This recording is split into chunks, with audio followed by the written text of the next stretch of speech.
I want to welcome everybody to the second season, the first episode of the Droppin Knowledge podcast. We had a tremendous season one, 10 powerful episodes where we were doing everything that we could to educate the culture on things as far as real estate investing, building business credit, network marketing, how to bounce back from bankruptcies, entertainment attorneys. I mean, you name it, we touched on it. But season two, I promise you, is going to be bigger and better.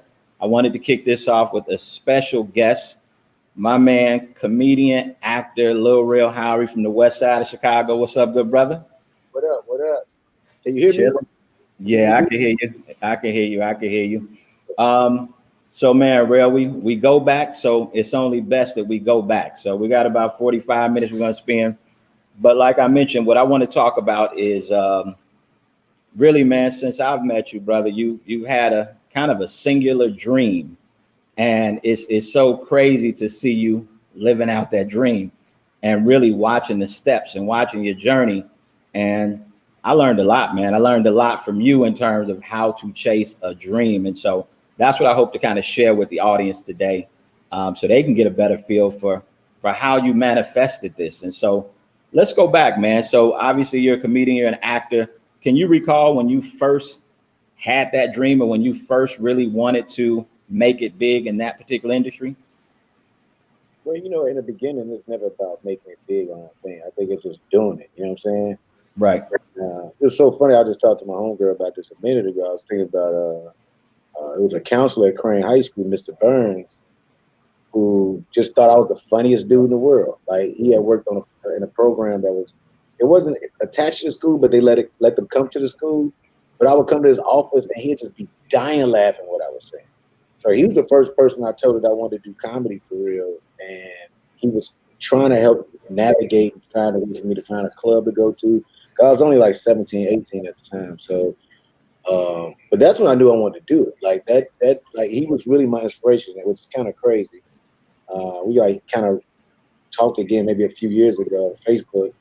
But I'm like, man, if it wasn't for you, I didn't know where to start at. And because you thought everything I was saying was hysterical. Because it wasn't just funny. I was just like saying stuff and character stuff. And he just thought it was really funny. So I knew I wanted to do it. My senior year of high school was when I was like, I really want to do this. But when you start doing something like that, you don't think about making it because it don't seem realistic yet. Right. So I think it takes a minute before a light bulb goes off. Like, oh, I can really do this. And it took a couple cats from Chicago to make it in some different things that I've got a chance to either meet or anything like that. Like somebody like D-Ray, watching D-Ray accomplish certain things, right, that would look like attainable. You know what I'm saying? Like, okay, right. this could be a real thing. Right. But that's where it starts from. I mean, getting on Comic View and all that stuff is cool, but like, we talking about like thinking like, okay, maybe I can be in movies in television. I mean, that'd be cool, but like, how realistic is that, right? So it takes a while before that becomes a realistic dream, I think. Yeah. So you talk about that experience, right? As a young person, 17, 18 years old, doing stand-up comedy, specifically in Chicago, where they ain't just laughing to laugh.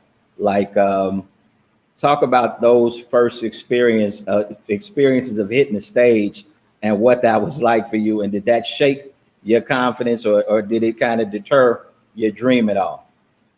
I mean, I'll never forget, I did a club called Instance that Damon Williams used to host. And I was like 19 at the time. And I really wasn't old enough to be in there. I got there real early. I damn near helped them set up. So a dude didn't even question it. Right? I was there really early. And I remember I'd never forget, because this is when the payphone still was around, and there was a payphone in the bathroom. And I called my little brother Matt, like, hey, Matt, dude, they can believe this. You got Damon Williams, you got JT. Like I was such a Comic View fan, so to see all of them in one place, and they all was going up killing, and Damon put me like all these hitters, I was so nervous.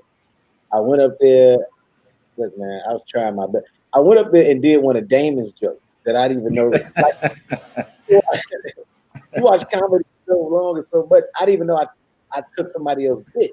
You know what I'm saying? And I did one bit. Crowd started heckling me. I called this lady, "Look, you like Shanice without the makeup," right? It was like, it's really mean. I mean, it really wasn't that funny. It was a mean. And man, DJ Dollar Bill, shout out to DJ Dollar Bill, started playing White Clip. Someone please call 911. I think one of those heartbreaking experiences. It's really traumatizing. And I remember going back to my seat, just sitting there, just smiling like this. And then Michi Hall, my boy Michi, first I ever met Michi he came over there to the table like, I don't know you've been doing comedy yet, man, but that ain't how you do it here. You gotta do better. You gotta do better, man. And for him just to come talk to me, I thought was really nice. Right. But yeah, Michi came was the first person. Now this is even crazier. Damon talked crazy to me that night. You know, he's been a host. He's roasting me. Right. I'm mad. I'm like pissed. This was also the first night me and one of my homeboys decided to go to a strip club for the first time. So it was our first night going to a strip club. So he picked me up in the comedy club. I recorded this also too. So this was on audio for a long time. And it starts snowing outside.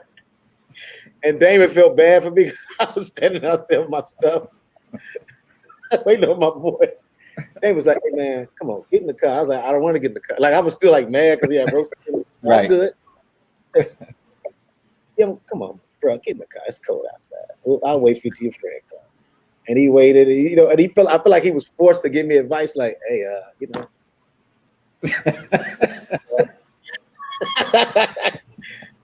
just keep trying, brother. You know, just gotta figure it out. You gotta have your own material, you know. But Damon was real nice to me, but then my boy showed up. We went to our first strip club.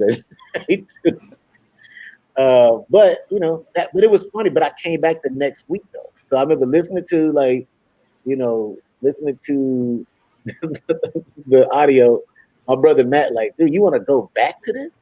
I was getting good at it. So then I go back the next week though with whole nother set. Damon wasn't there that week. He had Marlon Mitchell guest hosted, and Corey Holcomb went up that night and was like, hey man, Shorty funny, man. A lot of you other niggas garbage. He gonna be all right. And I was like, okay. But I did a whole nother set, my own material, and it was a whole nother result. And I was hooked back to that stuff. I was like, all right, but that first time. He's called 911 while you on stage is one of the scariest. That's terrible. This comedy? Right. So what I mean, when you run into something like that, man, and it's a first go round and you kind of get crushed, what made you at that point, bro? Like what made you go back? Like what would make you go back not knowing where this can go? It ain't like it's paying big time. What would make you go back and hit that stage? Have you thought about that? I love this shit. Even back then? I love comedy. Yeah, it was even scarier because hitting that stage, it became like a drug. Like, right. I'm like, I know I could do this. I watch it too much. Like I watch this too much. I could do this. This gotta be it. And it just I refused to quit. That's why going back there the next week was very important, because maybe if I would have bombed that next time, I don't know. Right. But I didn't. I kept listening to the audio over and over again. Kept thinking about my delivery. I kept thinking about, because let's think about it. I started at a North Side club first in front of a white audience. So then, but black people is a different group of people to make laugh, man. You know what I'm saying? Right. Yeah. So you gotta step your shit up. You know what I'm saying? Like, and I did. So I kept listening to the bomb over and over again, to the point was like, okay, let me do something different. Let me write something different. And I came next week with a whole nother bits. And it was like, oh, this is dope. Yeah. So what even in terms of writing, how did you even figure out how to write bits? Or did you not really at the point? You were just kind of writing? I didn't know how to, but I learned a lot from watching. I mean, anything you understand about me, you know this, I'm insanely observant. And especially in the beginning of this, when I first started, I was like watching all of them dudes. And we talk about brilliant comics. Chicago has brilliant comedians. watching somebody like a Jeff B who just has this impeccable time. Yeah. You know what I'm saying? And Right. you watch Code, you watch even Michi. Michi is a writer. Like it was like so many. It's like even D Ray with his freestyling, doing that. But it was some people who just had great material. B Code had great material. Right. Delivered it in such a way where it's like, yo, this dude is brilliant. Right. You know, you watch that over and over again, and then as you go along with it, you start other people because that in the beginning you're trying to figure out your style. Right. Right? What is going to be my style of comedy? Like, who am I? Am I? When I saw JB Smooth for the first time, that changed. Like, oh, that's how you milk a joke. That's how you stay in character. Yo, it's crazy. You see somebody like Tony Roberts who's just shooting them out. Like, oh, your grandmother, she has a tank top on. Just like, damn, you just shoot. If it's funny, like I think like even like JB's like, oh, come on, man, come on, like he's just in character. Like, come on, man, you can't come to my grandmother's house. Damn, come on, grandmother's shoot. Like, it's just like just to act that out until it's just done. Like he's like he was ringing jokes, man, and it just became fascinating watching all these dudes with these different styles. Like it took me a while to develop into my style, and it's so funny. I was talking about Wildcat the other day. My homeboy Brian and Wildcat Smith. To me, was the only comedian I've ever seen in my entire career that from day one, I've never seen this before. To this day one, that was like polished and just murdering. Yeah. Day one, I don't care what nobody says. You bring up that dude went up and got a standing ovation the first time he ever went on stage. Okay. Yeah. I tried to know him, and I was like, dude, who are you? Then you find out the speech program in high school, like, oh, okay. I was like, because you was way too polished. He was so polished, right? And confident. I'm like, who is this? It was like a creative play in comedy. Like they created a comedian. Right. It was like a video game called Comedians. So like for me, it took a minute to figure out what my style was and how I wanted to do it. And I look at the Eddie Murphy too. So it's trying to combine all these different ideas of what I think stand-up is and becoming my own person within that. Right. Right. So it's something I probably didn't tell you, but it was it was interesting to me, right? So this is when we out there, I think, in Harvey. And bro, you used to watch so much TV, like an insane amount of everything. You know what I'm saying? You may find comics who watch their lane. Like you'll be up there like, man, I just watch I Love Lucy. That's it. And I'm like, bro, you're pulling it from everywhere. Was that just something did you know you were studying? Were you just being a fan or a little bit of it all? I think it's a little bit of all. I'm such a fan of it. Like it's funny, like my son Judah's just like that. Like it's crazy talking to him and how much he loves TV and movie and how he has his own breakdowns of what the episodes is, or breakdowns with like it's just, and that's how I was. Right. And which is what made it interesting later on in my career when I met like the other comedy nerds. I met Jermaine Fowler and Gerard Carmichael and the Lucas brothers and Kevin Barnett and Josh Rabinowitz. When I became friends with all of them, Michael Che and just Sam J, a bunch of us that met along the way was like, oh, we all watched everything. Now, this is the crazy part is too. When it came to you watched a lot of like I didn't watch Curb Your Enthusiasm until you was into it. Right. And then I became addicted to it, like, dang, I think I'm like Larry fucking David. This Jewish white man reminds me of myself, right? It's like, yeah, and I would never watch the show if you ain't say that, and I became addicted to watching it, right? And like, Curb is brilliant. But it's like you said, I watch even to this day. People I'll be on set, bro, and in between takes, if I'm into a series, right, I'm watching. Like when we shoot the Photograph, I always laugh about this. Rest in peace, my homegirl Naya Rivera. But when she did the show Step Up, just as a friend, I was watching the show, and then I became addicted to it. So literally, while we shooting the Photograph, they'd be like, and the cut. I would go back and I finished the season like 3 days. I couldn't stop watching. Right. So I love a show, man. And like, some people like, I want to watch other stuff because I don't want it to distract me from like, man, that don't do that for me. Like, it ain't gonna change how I do things. It might even motivate me, to be honest with you. Like, even though I watch other stand-up specials, I can watch somebody else stand-up special an hour before I go take mine, and it won't take away from what I'm gonna do.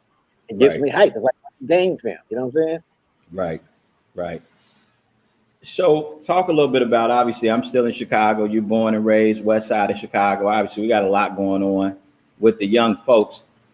And you have to assume there's a lot of dreams out there, regardless of what those dreams are. But it's easy to get sent off into another direction and lose that particular dream. How did you? I mean, obviously Chicago, it has different sort of media coverage, but Chicago's always been, off the chain. How did you not fall into those pitfalls while you were kind of chasing after this thing that you were chasing after? How did you kind of stay on path, really?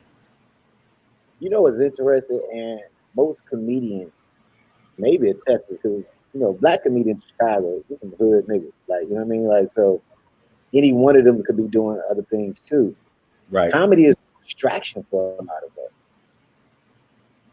It gave us a distraction from the bullshit. It was almost like this whole other world. Like, yeah, Chicago has Chicago happening, but in the stand-up world, it's like, oh, this is a place I can get away, make some motherfuckers laugh, actually talk about this shit right away. Right. That may frustrate me, may stress me the fuck out and get this off my chest. And that's the thing about it is, I think, one of the things they don't talk about much in Chicago is all these fucking programs they got rid of. They don't even have the summer job shit for real. So like, you have no outlet at all for young people to do anything. Right. Last Chance has done a good job with social works, you know what I'm saying, by creating a lane and, different things he's done with that. But like, it can't be one thing, man. Like, they literally, like, comedy, I think, saved my life. It saved, I think, a lot of us that's comedians from Chicago. Like, you could be, I'm talking about even within me going through bullshit, stand-up always has a way of just like, calm the fuck down. You know what I'm saying? Like, right. Just relax. And it's tough that a lot of people don't have an outlet like that. But I've been grateful, bro. Like, comedy, I don't know what I would do without it, to be honest. It's done everything for my life. Like, when I think every fucking thing, every dime, from children to everything has happened because of stand-up. It's fucking crazy when I think about it. Like, it's like my whole life is my adult life has been comedy. Right. So as you were kind of moving along in your journey, when did it become, or do you remember when it became kind of real for you that you thought, I could take this to the next level, right? It's a dream still, but it's maybe it's like going to a big time college program for a ball player where it's like, I ain't to the league yet, but I just got, what I'm saying, I just signed in North Carolina. Like, it's a little more real. Do you remember that time in your journey? It's been a couple times, though. I think it's happened literally a couple times, right? I think my freshman year, Jordan freshman year, North Carolina shot, right, is when I won Who Got Jokes. Mm-hmm. And I don't care if it's only local motherfuckers that saw it. The confidence it told me, that, oh, I could hold my own against it. Right. You know what I'm saying? Right. Like, oh, yeah, I could be the king of this motherfucker. That's when I started thinking like that. Yeah. And, I look at, stuff like Martin Lawrence First Amendment, these moments, man, big moments. And everybody don't have moments like that with Bill Bellamy, like, yo, this is the funniest comeback I've ever seen. Right. Underwood brought me back on stage and said, hey, Chicago, this is your next Bernie Mac, right? Mm-hmm. And nobody knows exactly what the fuck I was going to do, you know what I'm saying? Right. And then there was these little cool things that happened in between, like Friends of the People and Carmichael's show. And even The Living Color, we had picked for that. That was all cool. It was great, because that was a big moment, too, going to New York. Right.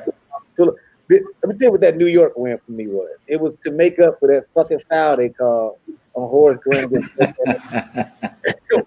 Yeah, after Mike retired. For me going to New York and getting picked from that group was like, that was my revenge for that shit. I think about it all the time.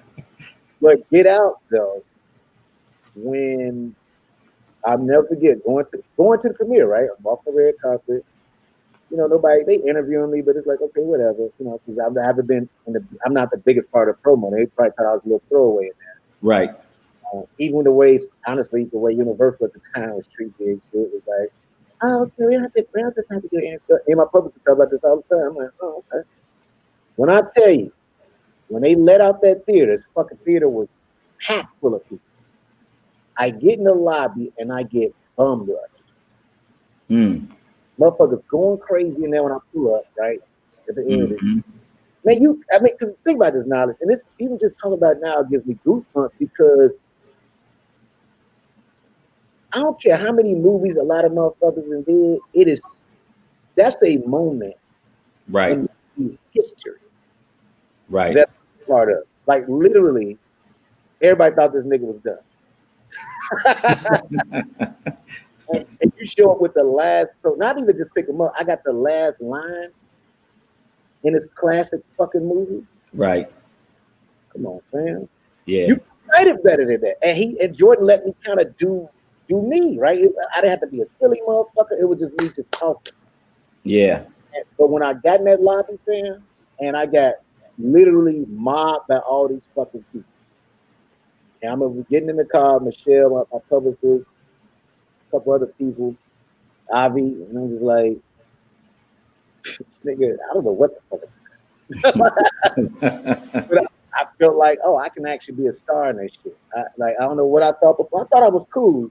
right But like, yo, I just took a moment, man. And everybody don't get those fucking moments. Not emotional. yeah It was a horror movie too. yeah You know yeah it was official, bro. That was a game changer. I remember even watching it. I always say it kind of took me back to like the Eddie Murphy 48 Hours and Beverly Hills Cops. Like those wasn't comedies. He was just him, right? He was just him, and that's how Get Out was. It was like that ain't no comedy, it's a horror film. But you doing you, and I so appreciated Jordan Peele because I'm like, that's real. Like, yes, he's in the movie, he's acting, but that's really, you can tell you had a lot of influence on what you were doing and how you were doing it, which I think made it come across so authentic. And with that being said, do you? Because I think a lot of, I remember I spoke with some young kids before, right? And I was telling them like, find your secret sauce, right? Find that thing that was put in you by God and follow that, right? Even if if you're a crazy drawer, figure out there's a career that you can go down that lane with that special talent. Have you kind of figured out what your secret sauce is? I mean, it's a lot of funny comics, a lot of funny stand-ups. You gave love to a bunch of them, but I think I figured out pretty early, and I think you did, that you had some sort of secret sauce. Have you figured out what that is you think that is really continuing to propel you, right? You didn't just get a role and stop. Like you've been nonstop working on for the last three years or so, back to back to back. I mean, I don't know if it's secret sauce. I think it's just like, because it's changed a little bit too, right? So Get Out happened. I do Uncle Drew. I do all these new BIRDBOX. I do a bunch of back-to-back things. And they were cool, right? But then I was still in a weird space. I ended up having to show Rel. It was so many things that happened like literally at the same fucking time. Relevant, right. Like it was a gang of shit. Right. But then I felt like I was holding back. You know what I'm saying? It wasn't until last year where, I did Free Guy, Fatherhood. I got all these other films that they ain't came out yet. That I leveled the fuck up though, and I didn't give a fuck. And that's what I love about somebody like Ryan Reynolds is doing Free Guy with him. When I started going hard and I didn't fucking hold back no more, and he was like pumping it. He was like, "Yo, yeah, great. Oh my god!" I was like, "Damn, thanks, man." I thought it was gonna be the opposite, right? Like, oh man, I don't want to go too hard and step on somebody's toes and all that other shit. But my man was pumping me up. You know what I'm saying? And then Sean Lee, director. And I was like, and I set the tone. I started saying, this motherfucker talk like me a little bit. Cool.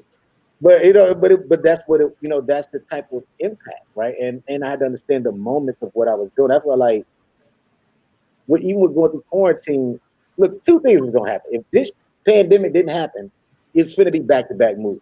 So it's gonna be Photograph. And April was Bad Trip. Then July 4th was Free Guy. Then Home. Then Deepwater was then after. Like I went fucking crazy. It's still other than the Fred Hampton shit. It's fucking crazy. Right. So But then it's been a chill thing where I've been able to sit still a little bit and honestly take in a lot of things because it's still happening. Right? I'm still finishing things up. I still got at least 6 more announcements and some other things I'm doing. And but it wasn't like I figured out the secret sauce. I just always been myself. Knowledge. Like I don't know how any way else to do it. Like that's why like I remember when Lavin Crenshaw came out. I love my special. I think it's dope as fuck to me. Yeah. But you know, it was a couple cats I had to get them live with to check them. Like, what is you talking about? Like, Right. What? What's wrong with it? Like, oh, they didn't know I was in there. Like, just talking shit. And like, what's up? Like, no, this is my style of comedy. I've never changed how I did my shit. Right. I'm like, damn, am I that on now? Because now you niggas nitpicking. Right. God. And then, you know, other Chicago niggas was even hard. Like, oh, God. You know what? Why I gotta do this? Because I don't be saying nothing to nobody. I got a lot. I can say a lot of shit. Right. It's like all I've done is be myself. That's all I've ever done. Like the whole fucking time. And I, you know, if anything I've adjusted to is the celebrity part of this shit. Right? Yeah. It's a whole other thing now. Like when you like a celebrity, you know what I'm saying? And you know, personal shit, this shit, like date, nigga, everything is a thing. Right. Yeah. The motherfucker somewhere like, so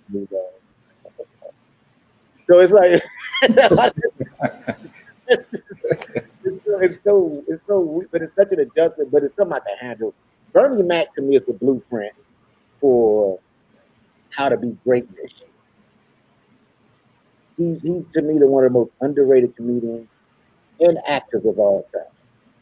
Every time that motherfucker hit the screen, he killed that shit. Yeah. So I started thinking like that too, like, oh, I gotta think like Bernie, you know what I'm saying? Right. So every time I get on that screen, every time I'm on that stage, I gotta kill. Like, and I remember like I only had one complaint, it was a couple weeks ago I was talking to Michelle. I was like, I'm a little annoyed that nobody give me enough credit for how good I am and everything I fucking do and this stuff. Cause I don't be out here like doing all the interviews, like I'm the best. Right. But like y'all done really good at a lot of these things. I don't know what I've been praising these other things.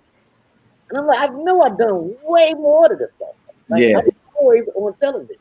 Like and move like I'm always on some shit. Right. Doing some shit by mistake. Like, oh shit, you a good boy? Yeah, shot it. I fucking had it. Yeah, I did it. Yeah. I did it. So it's like, you know, it's one of those things like I don't say nothing, but it's like, but that's also surreal too. Now, once again, we've known each other from the beginning, so like, to even get to a point where I do have a problem, like, well, I ain't nominated for no fucking Emmy. You know what I mean? Like, Yeah. well, I'm mad about shit. Like, that's bullshit. I can't Right. get no Emmy. But it was, I wanted to go to the Soul Train Award. Right. Oh my Soul Train Awards, man. Yeah, so yeah, it's actually interesting watching my own stuff navigate to what this shit is. But it ain't no secret sauce. It's just like I feel like this is what I've been called to do, man. Like I'm just literally good at doing something because it's been my purpose the whole time. I ain't did. It wasn't no plan B. Yeah, facts. I was like, he ain't never flirted no job. It wasn't like I need to pick this up. It was this or nothing, man. And that singular focus on a vision and a goal like that is crazy. Have your goals changed? Now, one, let me ask you the first question. Have you reached the goals that you saw for yourself way back when you were trying to get to this level, or is there more to do that you haven't done on that initial kind of goal list? Now the initial goal is, let me tell you something. I turned 35. I was like, I did that shit, huh? Because you know, it wasn't. It makes you just want to do more, right? So I'm like, all right, let me figure out the things I want to do, and then, you know, even within this year, even within quarantine, I've even leveled up. I've learned one thing. I said the key. I speak shit up and it happens. So like, if I'm around my motherfucking house, I'm like, I want a streaming service. Like, all right. You know what I'm saying? Like, it's just some things open up and it's like, oh shit, it's happening. You know what I'm saying? It's like like recently, it's so crazy. I had to fast and pray on Friday because I felt like everything I asked for, like recent, like this very aggressive list of things was happening. And I was like, God, can I do all? I know I asked for it, but can I do this stuff? Cause it's okay. You like, all right, here you go. Like, oh, shit. So it's like, you know, I'm about to level up on a whole nother level. I did the things I wanted to do in the beginning, but now, you know, my focus is on generational wealth. Focus is on making sure we change the trajectory of our business, right? Making sure everybody gets paid evenly, you know, men and women, everybody gets paid with the job. You know what I'm saying? It's like so many things I've been fucking focused on, which I think this is an interesting season for me because I've always been an outspoken motherfucker anyway. So like, this is perfect for me. I've been like talking hella shit. It's like, if I don't like the script, if you like the script, I had recently had to check these motherfuckers about the script. Like, hey man, this motherfucker better not be writing how you think I talk. Write it in proper English. And all this other shit. What the fuck is this? You know what you know what I mean? Like, it's so many things that might be small stuff, but you gotta stand up on this. And you know, right now I've been taking advantage of everybody want to get their shit black and now. I'm like, all right, well, shibbity dobos, here we go.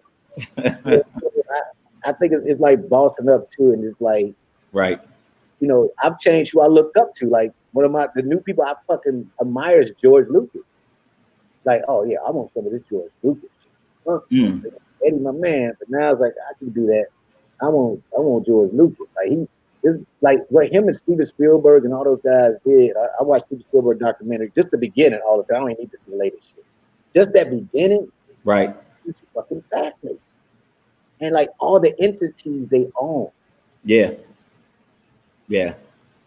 I don't even know if they ever thought of. They probably thought about money in 40 years. Yeah. All they think about is projects. Like, yeah. It's like, but like that's like a crazy place to be in when you can create something that you could sell off for a few billion and just complain about how it's not as good as what you did and still get paid.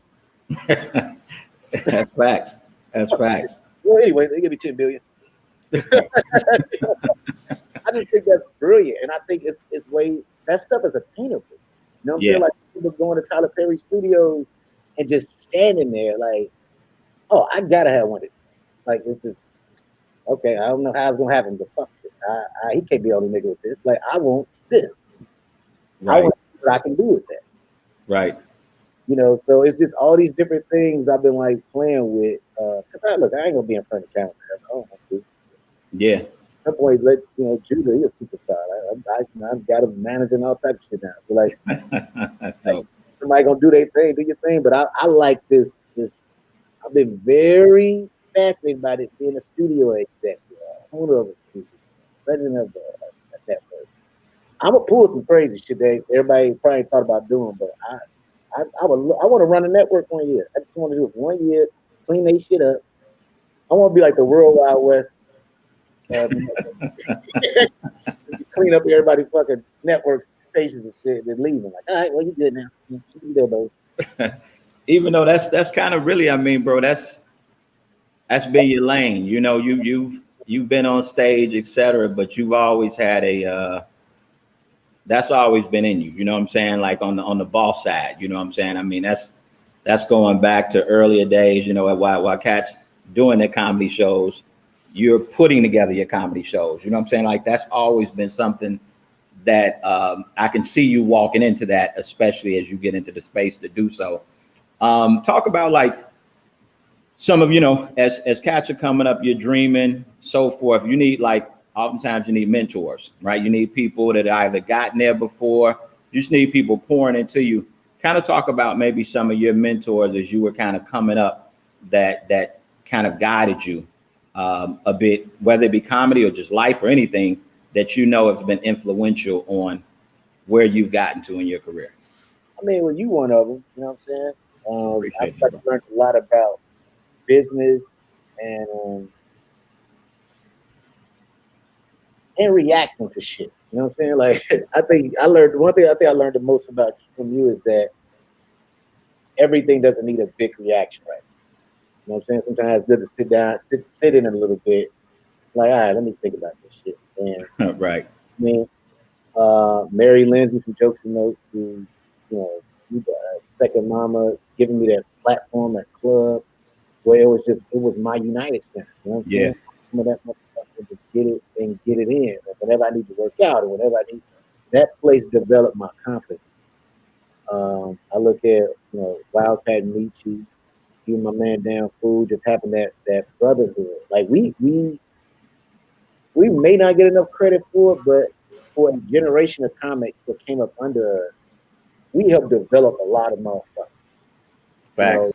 And that's because of our brotherhood. It made it a little more. It was a time was a little more brotherhood because of that shit. Yeah.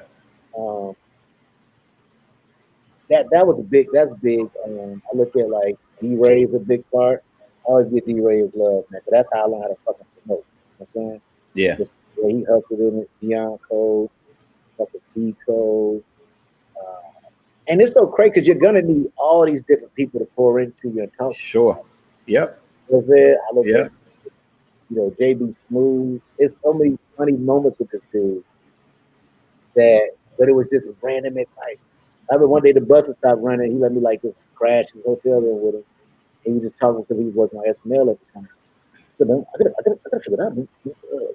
Right everywhere. But I always appreciate those because they shift. Bill Bellamy became a big part of helping me out. Chris Spencer, Tiffany Haddish became that was like my first LA friend, so that was a very important relationship, especially going out there and meeting with a crash and just even learning about auditioning because she's auditioning all the time and stuff. Mm-hmm. Said the Entertainer. Yeah. You know what I'm saying? When I started getting into this Carmichael stuff and all that, he became a big part of that. The Wayans family, actually, which is interesting, that Booking a Living Color gave me another group of people. So like I posted this when my special came out, and Damon got my number through maybe his son or somebody and texted me this. I know he probably want me to post that shit, but like, because sometimes you want to do a change of the guard, you don't know what the OGs think. You know what I'm saying? Some niggas they don't want to move over, so they all talk shit and competing or whatever the fuck.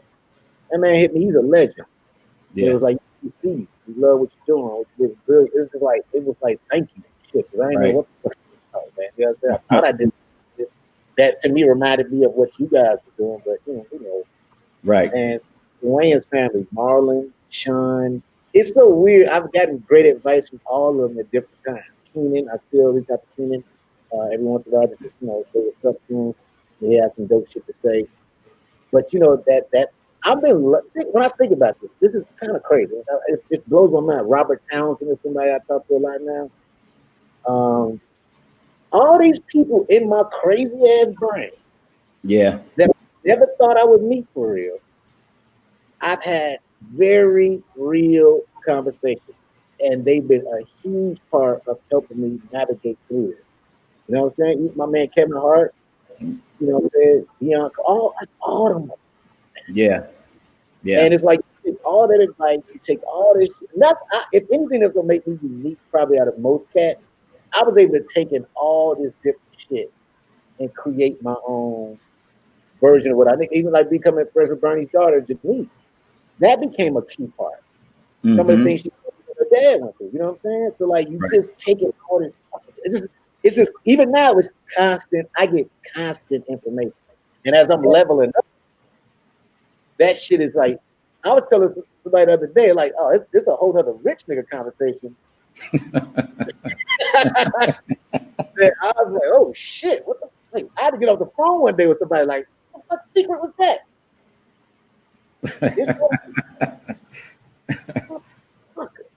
So like, it's very interesting. Like, and I talk about like now I got the Issa Rae, Lena Waithe, Ava DuVernay. These are like key. I get advice from them. Right. I sit, listen to it, I sponge that shit in. Yeah. And I'm like, damn, all right. I thought I knew something. I ain't know about that shit. That makes sense. I love Ava DuVernay. I love Ava DuVernay. She is such a brilliant, powerful woman, and just person in general. But she's so fucking smart. And I've learned from watching. I learned from our talks. I think it's one thing she said she liked about me that I feel like I listen. Because I think she's been trying to tell motherfuckers for a while to put them on game. And, bro, that's. Think about this question after we're done with this. The reason I called you that secret sauce thing, it's not always easy to figure out what it is, but if you do, it unlocks something totally different because you just keep playing to it. Bro, I remember when we living in Harvey, it was almost right. You're still on that climb, but you like, oh, yo, Bill just hit me, Sid just hit me. And I'm like, maybe that's normal. I mean, I know y'all a big fraternity, but I'm like, bro, they all talking to you and they're all pouring into you. Like this can't be happening upstairs at this building I own in the middle, you know what I'm saying, in the middle of Harvey. But you're just getting all this information, and those people they're choosing, you can talk to and share with a lot of people, but if you don't feel like they're taking it in, you probably one and done, right? Like it's a reason people are comfortable continuing to pour in you, and just there's something. It could be just you. It could be the fact that even though things are going well, you're still a humble cat. You listen. Cats know you're appreciative.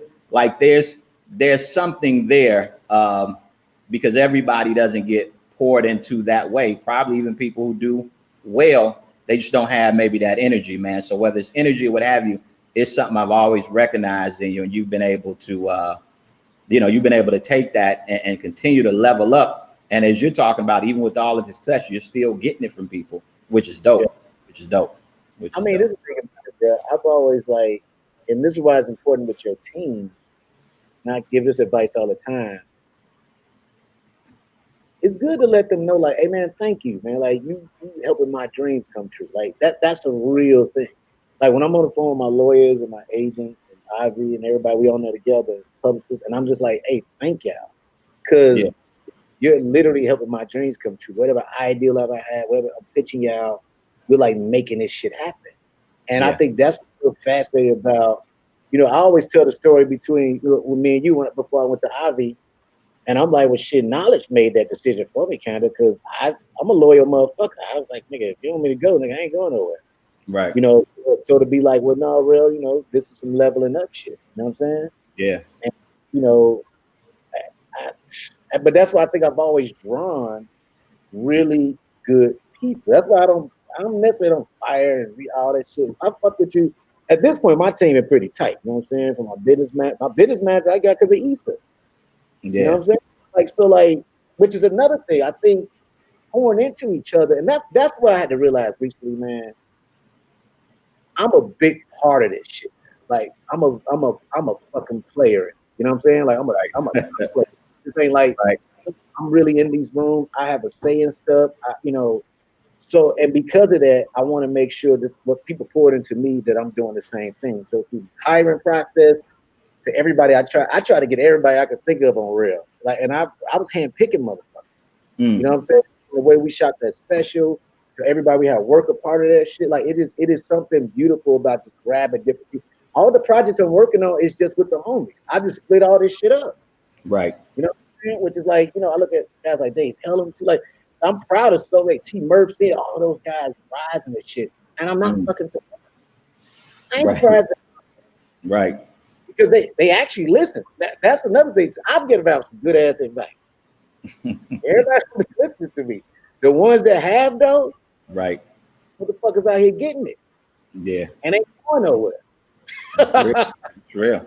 You know what I'm saying? Like they ain't even going nowhere. They solid. They in this shit. Like, you know what I'm saying? So like, when I think about Murphy and Dave is a big like part of that. I mean, even if I look at Young Wayne, even though he in a comic, that's not like it's no movement, man. And I'm proud of him because I did learn a lot. And I do know a lot actually, which is kind of so that I get more of the cats that's not from the crib that listen to me more than anybody. And sometimes a little annoying and shit, but it's like, dude, I'm giving you the cheat code, my nigga. But right. You don't want to listen. You make it up the shit in your head. Right. Well, bad, cool, bro. I'm at the 45-minute mark. I want to respect your time, brother. Much appreciation, man. I'm super proud of you, bro. Like you crushing it. You crushing it. I knew you had it in you, but damn, to see the vision here and so bright, man. I'm happy, man. I'm happy. I'm excited about everything that you got coming. So, you know, stay on the ground, bro. Stay blessed and keep opening doors. And I appreciate you, brother. Appreciate Yes. you. Thanks for having me. Yes, sir, bro. Okay. All right, folks. So we back in another week, another episode of Dropping Knowledge Podcast. Be sure to share this. Be sure to check us out on Apple and Spotify. We'll continue to bring you good information, educate you along the way. And so appreciate you and peace out.